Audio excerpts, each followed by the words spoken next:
ത്തിനല്ല നിൽക്കുന്നത്. ഇന്നത്തെ സ്റ്റാറ്റസ് കോ എന്തോ അതിൽ നിന്ന് പുതിയ ഒരു സ്റ്റാറ്റസ് കോ ഒരു 5 വർഷത്തിനുള്ളിൽ സെറ്റ് ചെയ്യാൻ സാധിക്കണം.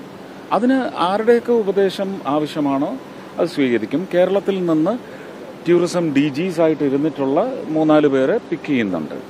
കേരളത്തിൽ നിന്ന് കേരള കാഡറിലുള്ളവർ മലയാളികൾ അങ്ങനെയുള്ള ഒരു 4-5 പേരെ കൊണ്ടുവന്ന് ഒരു ഭയങ്കര സീരിയസ് ആയിട്ടുള്ള ഒരു ഡിസ്കഷൻ നടക്കും. എവിടെയൊക്കെയാണ് അൺടാപ്ഡ് ഏരിയാസ്, പുതിയ ഒരു ടൂറിസം രുചി നൽകാൻ പറ്റുന്ന ഇതുവരെ തൊടാത്ത മേഖലകളേത് അത് അന്വേഷിക്കും.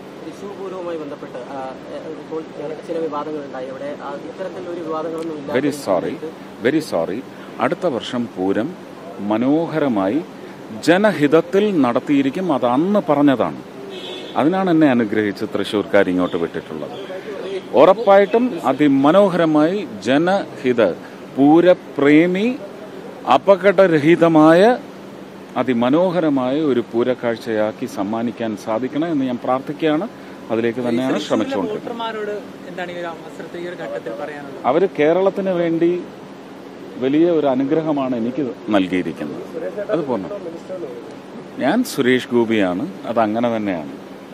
എൻ്റെ അച്ഛൻ ഇനി എന്നെ സാറിന് വിളിക്കത്തില്ലല്ലോ അല്ലേ? എൻ്റെ അച്ഛനും അമ്മയും വിളിക്കുമോ? ഇല്ല. അത്രയും ഇല്ല. അതിപ്പം അമിത്ഷാജിയും പ്രൈം മിനിസ്റ്ററും വിളിച്ച് അതിനെ സംബന്ധിച്ച് എൻ്റെ ആവശ്യങ്ങൾ എന്താണ് അതെല്ലാം മനസ്സിലാക്കി എനിക്ക് അതിന് വേണ്ടുന്ന ഒരു കണ്ടിൻജന്റ് സപ്പോർട്ട് അത്ര ഇരട്ടിപ്പിച്ചോ. ഇതും നടക്കും. എൻ്റെ സെറ്റിൽ ഒരു ഓഫീസ് ഉണ്ടാവും. ഇല്ല, ഞങ്ങളിപ്പം മീറ്റിങ്ങിന് 12 മണിക്ക്. ഞാനത് വേഗം പോയിട്ട് വരണം. ഞാൻ ഇപ്പം നേരെ അങ്ങോട്ടാണ് പോകുന്നത്. Okay, thank you.